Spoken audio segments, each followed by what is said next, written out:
Une soixantaine de chercheurs français et allemands étaient réunis le 2 juillet 2014 au ministère de l'économie et des finances à Paris afin de débattre de l'évolution du marché du travail dans les deux pays et plus largement au niveau européen. Il ne s'agit pas forcément de dégager dès aujourd'hui des solutions, mais plutôt des pistes de recherche, c'est-à-dire des sujets sur lesquels on a besoin d'approfondir la recherche, d'avoir plus de données, d'avoir plus de statistiques disponibles pour pouvoir ensuite nourrir la réflexion des acteurs politiques. Afin qu'ils puissent établir les réformes adéquates, contribuant à un meilleur ajustement de l'offre et de la demande sur le marché du travail. Qu'il s'agisse des questions de mobilité géographique entre les citoyens au niveau de l'Europe, qu'il s'agisse des questions de salaire minimum. Doit-on mettre en place et peut-on mettre en place un salaire minimum au niveau européen et de quelle façon? La question aussi de l'adéquation entre la formation et l'accès au marché du travail.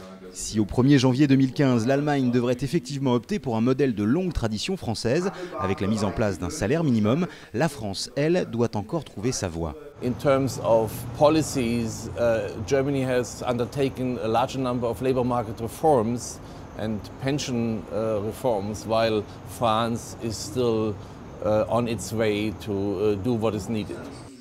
L'Allemagne réussit le pari de bons scores, à la fois en termes de taux de chômage, un bas taux de chômage, à la fois en termes de commerce extérieur. Néanmoins, il ne s'agit pas évidemment de considérer que l'organisation allemande doit être transposée en France. Chaque pays a ses spécificités. Il y a en effet davantage de chômeurs en France, mais l'Allemagne compte de plus en plus de travailleurs pauvres, conséquence de la politique à marche forcée du retour à l'emploi, et ce malgré a priori un meilleur dialogue. Ce qui est bon en Allemagne, profondément, c'est la recherche du consensus, avec une discussion sur le fond dont les partenaires sociaux se saisissent des deux côtés. Les arguments sur la protection des salariés sont écoutés par les représentants des employeurs. Les arguments sur le besoin d'efficacité économique sont écoutés par les représentants des salariés.